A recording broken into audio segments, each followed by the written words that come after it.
Alright, now we are ready to add our sleeves to our cardigan. So you'll want to start with a slip knot on your hook and then attach your yarn to the underside of the armhole you left after seaming with a slip stitch.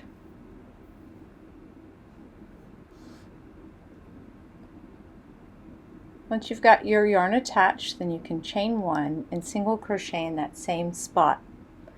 Then you're going to single crochet evenly around the armhole, going under 2 loops if possible. Just mark my first stitch so that it's easy to see where I'm going to join my round.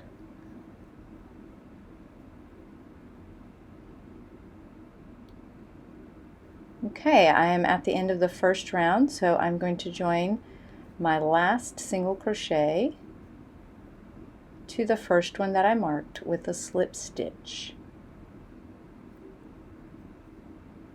Then I'll chain one and single crochet into that same stitch. And I'll continue to single crochet around in each stitch around